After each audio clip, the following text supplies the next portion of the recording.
It's time for another episode of the Shaun Tabatt Show, a podcast where I connect you with thought leaders from across the globe, digging into some of my favorite topics like personal development, marketing, spirituality, and pretty much any other shiny object that happens to catch my attention.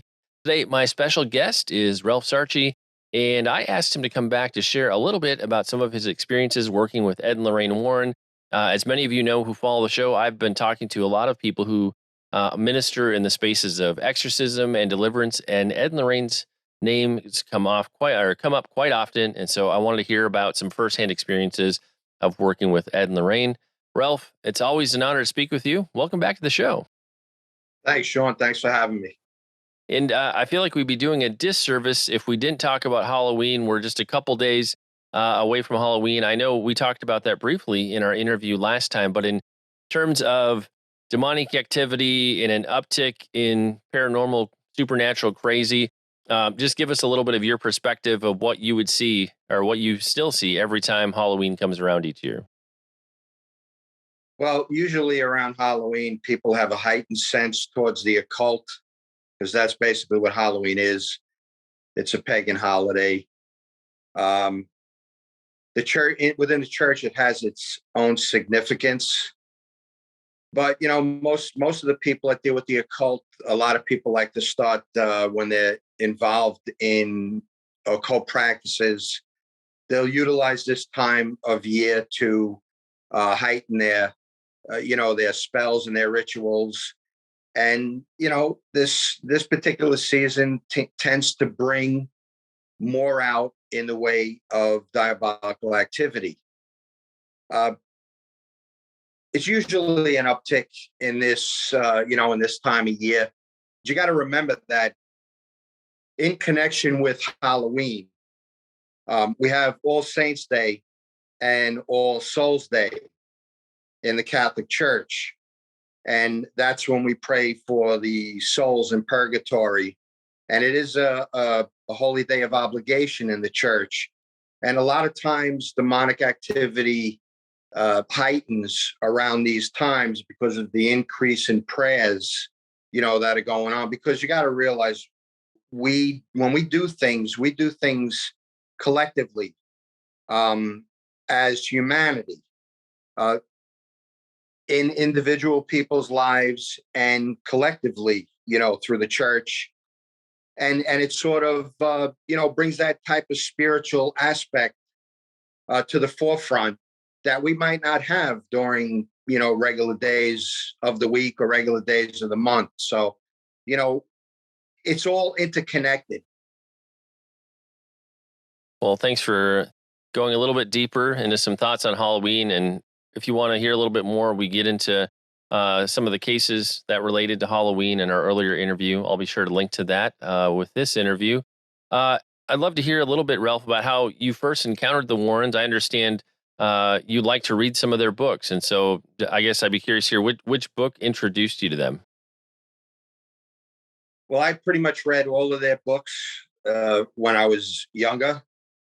And it was around the time that my first daughter was born. I was on vacation from work and we had gone. She was about a month old and she was growing and eating at such a rapid pace that we had to go out and get new clothes for her. So we went into a mall and there was a bookstore. It's still there. It was there a few years ago. So I always go into bookstores because, like I said, I'm an avid reader. And it was actually my ex-wife who came up to me and handed me a book called Satan's Harvest. She said, this is a book written by those people you talk about. Because, I've spoken about the Warrens for a very long time. So I purchased it. I went home and I read that whole book in that one sitting. I decided that I was going to give the Warrens a call the next day, and I got a listing for their number, and I called Lorraine. I spoke to Lorraine, actually. Ed was, I believe, in Newfoundland at the time. And I had about a 45-minute conversation with her, and a lot of things transpired in that conversation. I wrote about a lot of it in my book. But one of the strangest aspects of that conversation is I had asked her to send me some literature, whatever literature they had, something that I haven't, read about. So she said, "Let me get your address." So I got, I, I gave her my address. She says to me, "Hold on, Ralph. There's something strange here." That's something that I didn't want to hear from Lorraine. So I waited on the phone, and she comes back. She says, "Take down this man. This man is his name is Joe Forrester. He works with us. He lives in New York. Take down his address and his phone number." So she gave me his number and his address, and he just lived 2 blocks away from me. I literally almost fell off the couch when I wrote down his address. I said, "Lorraine, he doesn't just live in New York. He lives 2 blocks away from me." She said that, "I don't believe in coincidences, Ralph. So maybe you should contact Joe and speak with him." And that's what I did. I called Joe Forrester, and we met, and we built a friendship from that point on, to the point where we actually were working exclusively with one another when we started the New England Society for Psychic Research, the New York chapter of Ed and Lorraine's organization. So we would handle cases in the New York area, as well as other states, depending on if we were able to get the time off from work, or if we were free to go, and that's how it pretty much worked. Well, and at this time, it seems like people can often be hard to reach. But one of the things that was really unique about Ed and Lorraine is that, like you said, you called their phone number, their listing, and Lorraine actually answered the phone. Um, why do you think they made themselves so accessible? Because that's not something you see all the time, especially these days. Well, their phone number obviously was listed. It was published, and that's how I was able to get it. And that's pretty much how they were able to get their cases, because I spent an awful lot of time out in Connecticut in their house, and that phone was constantly ringing, even to the point Lorraine would say, "Ralph, grab that phone. And I'd pick up the phone and I'd be talking to these people, and I would either put her on, or she'd say, "Take a message," and I take the message. But that phone was constantly ringing. I just didn't go up to the Warrens for classes. One year, myself and my ex and my oldest daughter had gone up there for Thanksgiving. We celebrated Thanksgiving with them. So, I was going up to Connecticut sometimes 2-3 times a month, for not only their classes, but like I said, just to hang out. Ed would call me and say, "Come on up this weekend." And I would go up, and I'd spend the day with just Ed. We'd ride around, and he'd take me to old cases, and he would take me to new cases and have me interview the people, just to give me my ability, my training on how to conduct interviews and things of that nature.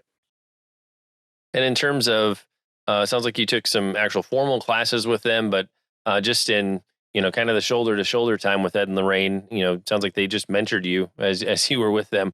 What were some of the enduring things they taught you, maybe in the formal setting, but also just as you got a chance to see what their day to day was like? What were some of those things that have endured throughout your investigations? Like, what were the things that really stuck?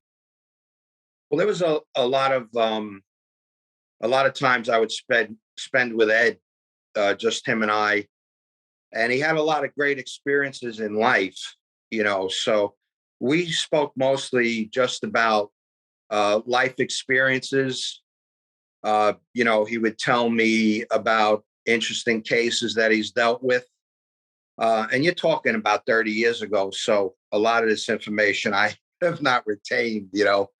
Um, but just the day-to-day aspect of, investigating cases. I didn't agree with Ed and Lorraine on a lot of things. We had some theological differences. I was leaning more towards the traditional faith.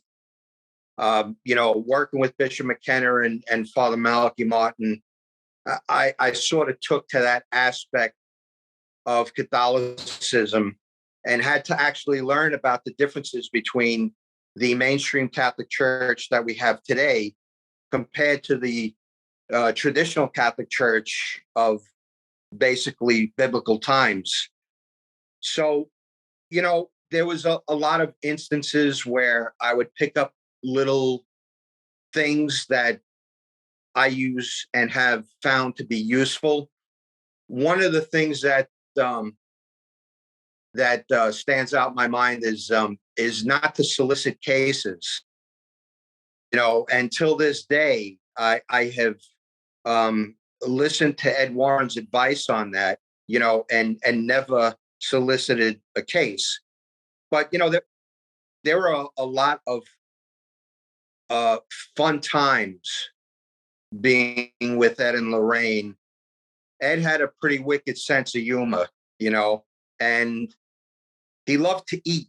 So any case that we were involved in was going to include some restaurant or diner. And there was always a lot of fun because, a lot of the investigators out there were on these cases. So we had a pretty good rapport with one another. I'm still friends with an awful lot of them. And it was just those funny moments that we would have just sitting in a diner eating, and, Ed was cutting up and joking around. So, it was a lot of endearing memories I have of that time of being an investigator for the Warrens. And one of the really unique things that they had and maintained was a sort of paranormal museum on site right there by their house. Tell us a little bit about what was it like to walk through that the first time, and what was their intention with housing all of those objects in that place? Well, if the first time that I had been in the museum, I had actually gone up there with my ex-wife, and they took us into the museum, and my ex she was not happy with being in that museum. She was very nervous being in there. And Ed had warned us. He said, "Listen, don't touch any of the objects in the museum because they have an evil energy around them, and you don't want that evil energy mixing with your aura." So, she had her hands, in front of her to the side, and I was sure not to touch anything myself. But, over the course of investigating cases, Ed would come, into contact with what we consider contact objects. If you look at it this way, in the Catholic Church, we have articles, religious articles that are blessed. Like the scapular is one of them. The crucifixes, the Saint Benedict medals, the holy water, the blessed incense, the blessed oils. These things we use as sacramentals, in our cases. The opposite side of that could be contact objects that were actually blessed in reverse to bring about a negative experience instead of a positive experience. Like your religious articles will bring about a supernatural experience. Contact objects on the opposite side will bring about preternatural situations. So, looking around the museum, like I said, I had read about it. Some of that literature that Ed and Lorraine had sent me highlighted some of the things in the museum. And it was that first time, and I was in that museum more times than I can, count. So it sort of lost its mystique for me. There was one point that they were teaching classes in that museum, and I used to bring a Catholic brother up there because he was from the Bronx. He had reached out to the Warrens, and the Warrens says, "Oh, we have Ralph Sarchie in New York," so we made a connection. And he didn't have a car, so anytime I go up to Connecticut, I'd have to go to the Bronx to pick him up. It was on the way, so it wasn't a big deal. And we'd go up there, and he would always be standing in front of that Annabelle doll, to the point where I'd go and I'd grab him and I'd move him out of the way. he just had some kind of connection to this doll. And I'm like, that's not something that you want to be mingling with. So stop standing in front of it, you know? So when I seen him in front of that doll, I had to pull him away from it. It was just a place where Ed had taken these contact objects to take them away from the family, so whatever transpired from the investigation, that would no longer be a part. We would remove it from the house, or he'd remove it from the house. And instead of getting rid of it, he just collected these things over the years and turned it into a museum. I, on the other hand, would not do that. I don't want those things in my house. It takes work to actually keep those things from affecting the environment.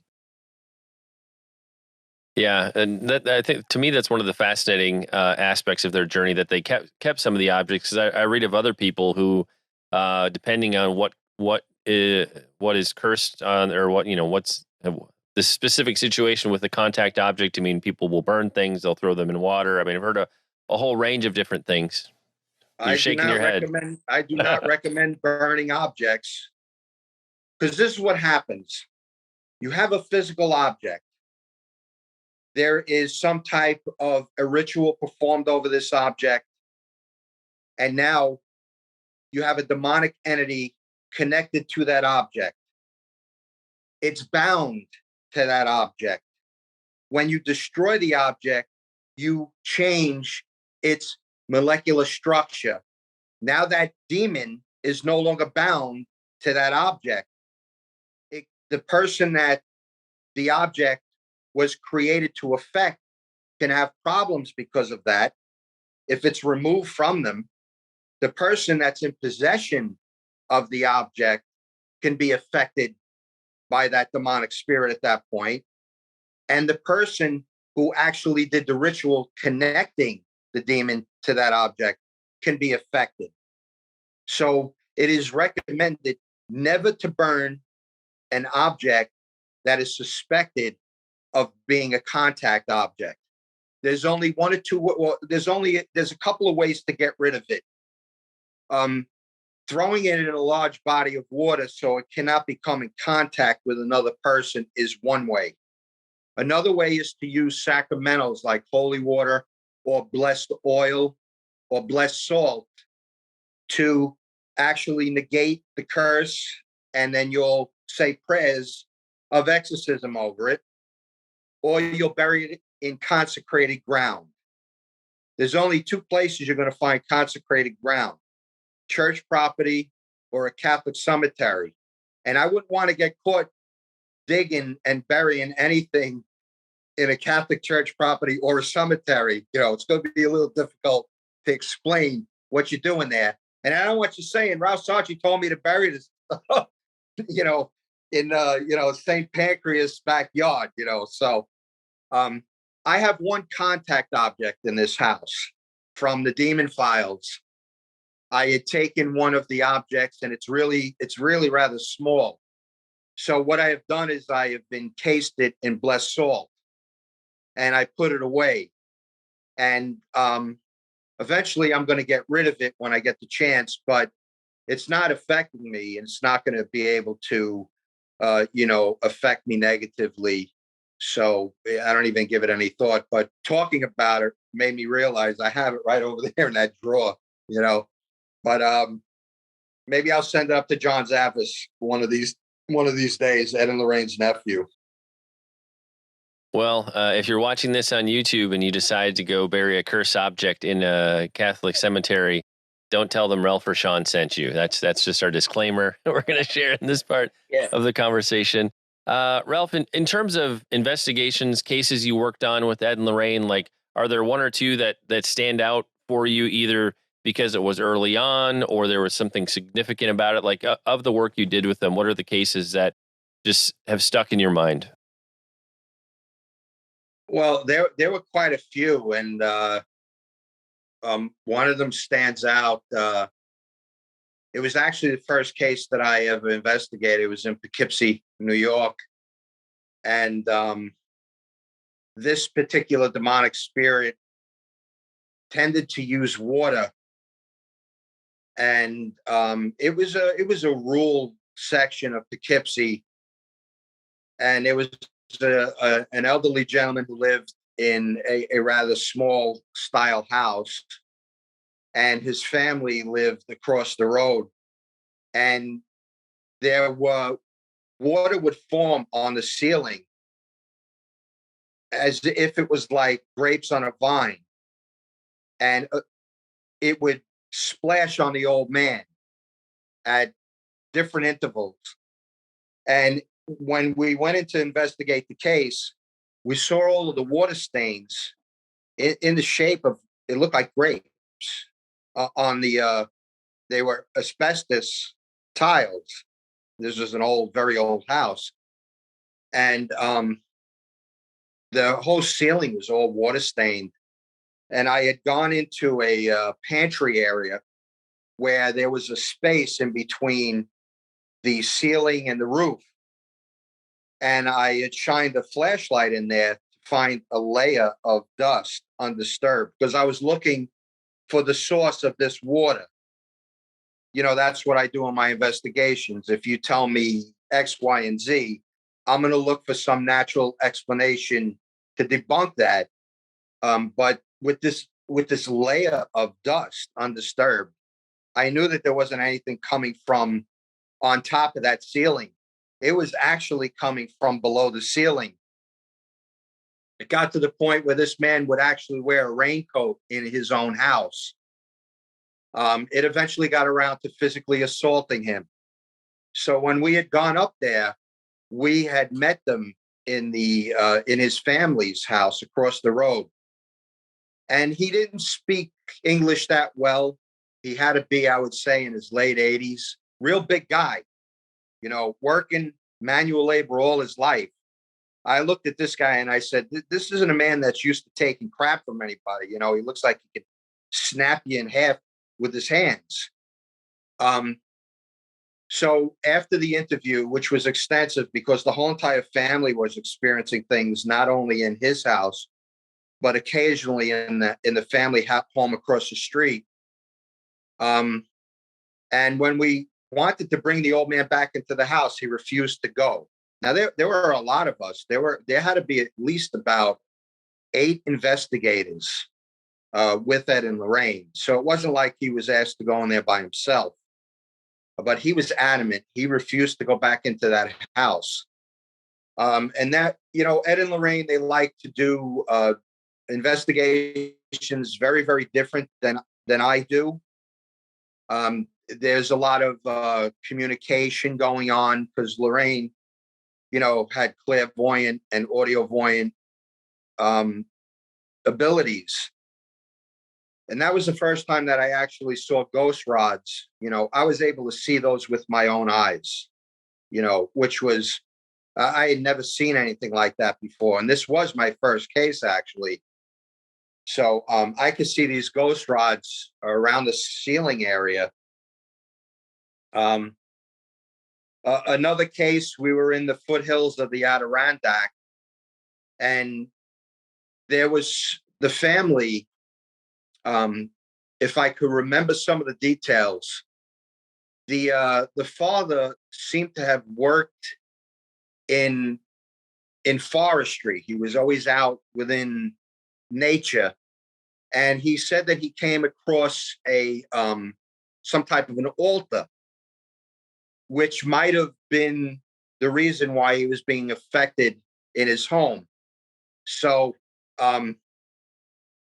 Ed said, Lorraine, take Ralph and Richie and go into the forest there and see if you can locate this altar. So I was armed. I had a gun on me. So we get into a pickup truck. Lorraine is sitting next to me. I'm next to her, and this guy Richie is in the bed of the truck. Now it's winter time. There's snow on the ground. It's freezing, and Richie's in the back of this truck. So we're driving into this wooded area. Sometimes the truck was on a a slant. We're holding on like this. So we get out, we're walking around. We can't locate this altar. So we're walking, and Richie says to me, Ralph, there's something out there in the forest. So I said, well, take some photos. He had his camera. So we're walking and he's taking photos. And when he got them developed, we can actually see this ectoplasm type substance. Couldn't see it with the naked eye. Actually form and develop into what appears to be some type of demonic spirit. You ever see the movie Predator? This reminded me of that. It was an ectoplasm type of substance. It wasn't anything physical, but you could still see the wings to this creature and the legs and the head. So we don't know this at the time because Richie didn't develop the film. So we get back into the pickup truck and we're leaving, and Richie's in the back and he says, Ralph, it's following us. So I said, well, take some pictures, and sure enough, there's the spirit energy right behind the pickup truck. It followed us out of this particular area. And there were a few other cases that I was dealing with. The West Haven demon was one of them. It was a case of a little girl who was the focal person. She was constantly being physically assaulted by this thing.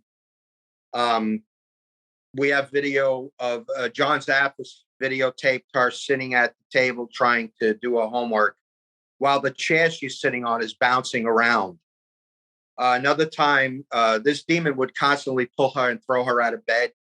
So they put couch cushions on the floor and blankets, and this demon actually would pull this girl to the point where you can actually see her being pulled. And it was actually one of the videos that I showed to Eric Bana and Edgar Ramirez. I showed them 2 videos, and that was one of them, just to show them how the demonic can actually physically assault a human being, in this type of manner. The other video I showed was of an exorcism of a man called Maurice Theriault. You might be able to find that online. Ed gave me a copy of that years ago and said, do not ever show this in public. And I never did. But obviously it made its way onto the internet, I believe. I assisted at Maurice Theriault's second exorcism with Bishop McKenna. And I would have to say that most of the cases I dealt with were solemn exorcisms, with the exception of my own cases. When Ed and Lorraine would get a case of demonic possession, Bishop McKenna would preside over the ritual, the Roman ritual, and I would usually go up there and assist him, when he had done this. Well, and obviously, Ed and Lorraine's heart was to mentor and to train. And just having talked with you a time before, I know your heart is to mentor and train people as well. So, on the one hand, people read your book, they read Ed and Lorraine's books, and they're fascinating and it's interesting. But in terms of whether or not somebody's called to actually do this sort of work, what would be your caution? And if they really are called, how do they get good mentorship or training? Well, during that initial conversation with Lorraine, I had mentioned that I would like to enter into the work. And her response was, Ralph, many people feel that they want to do this work, but once they do it, they realize that they don't want to do it anymore. So she cautioned me in that respect. Being that my daughter was only a month old, she wasn't baptized at this point. So we were in the process of getting her baptized. And I knew that my faith needed to be strengthened before I felt that I could actually enter the work.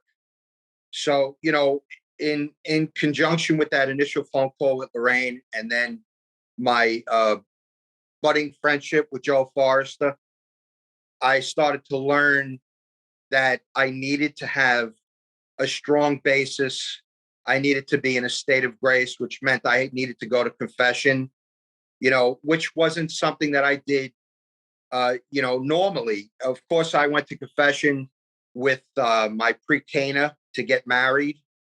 So, but I wasn't going to confession on a weekly or at least monthly basis. So that was something that I needed to make sure that I was, going to get straightened out with.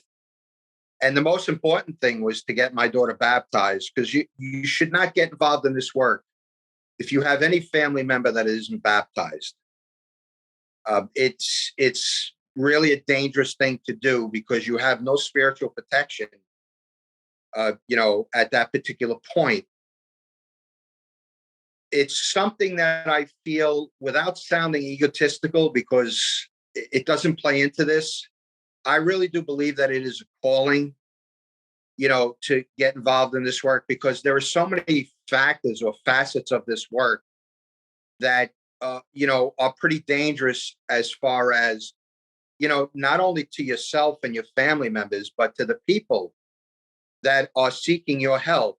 If you don't know what you're doing, or if you're not protected yourself, how are you going to help these people if you don't even have the protection or the knowledge to help them out? Because in my experience, when people are affected by diabolical activity, when they go out to seek help against that, it angers demonic. They get very angry about that. And now when you basically put yourself in between the family or the individual and the demonic, well, you're now their focus, because they don't want this person to get help. They've invested a lot in getting this person to this particular point, and they've been unchallenged to this point.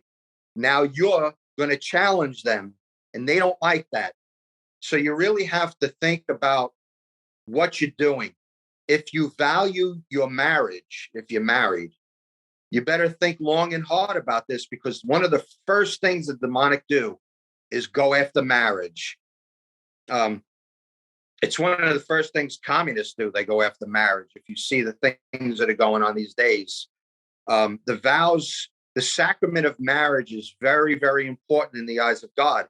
It's how we keep the human race alive, and the demonic, they don't like that sacrament. They don't like any of the sacraments of the church, because the more people that get married in the eyes of God, the stronger the church gets. The church militant, because there are three aspects to the Catholic Church. It's the church triumphant, that's the angels and saints in heaven. The church militant, which is us here on earth, and the church suffering, which is the souls in purgatory. And it isn't called a church militant for nothing, because this is actually warfare we're involved in. Whether you agree with it, whether you believe in God, whether you believe in the devil, you're in it. And life is a warfare. We've been created, the human race, the lower creation that God created, right below the angels, the angelic choirs, is the human race. And of course, we have the lower than humans, which are the animals and the plants, which all have souls, but they're still God's creation nonetheless. And they still don't live without the aid of God. God didn't just wind us up, like a robot and let us go for however years, until the batteries run out. We are alive because of our soul, which is in Latin is called anima, which is the word where animation comes from. We are only alive because of our connection to God. So whether you believe in this or not, we were created for one reason and one reason only, That's to worship Jesus Christ. That's what Lucifer had his main problem with, is that we were to worship along with the angels, the incarnate word, the Son of God made flesh. Lucifer said, hell no, I'm not ministering to a creature below me. I'm like a God. I will not serve you, you know? And that's when he threatened God and said, I will destroy the incarnate word and the woman, because that's how God revealed his plan to the angels at that point. The incarnate word and the woman. He didn't mention Jesus by name or the Blessed Mother. So the devil had no clue as to really who they were, but he knew that their nature would be below him. And he was so prideful that he says, I'm not going to serve you on this. And that's when he threatened God and said, I'll destroy the incarnate word and that woman. And that's when God said to Lucifer, I will put enmity between your seed and her seed, and she will crush your head, and you will lie in wait for her heel. God basically told Lucifer, it's that little woman that I was talking about that's going to crush your head and defeat you. That's why he hates the Blessed Mother so much.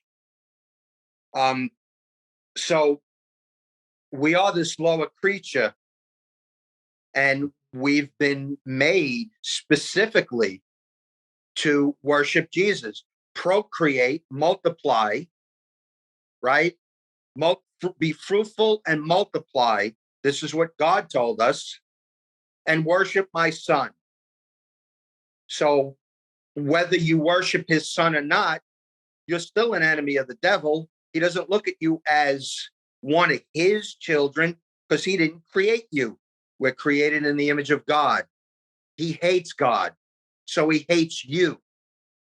That includes all of the saintness out there, the people practicing with pagan practices that don't belong to God.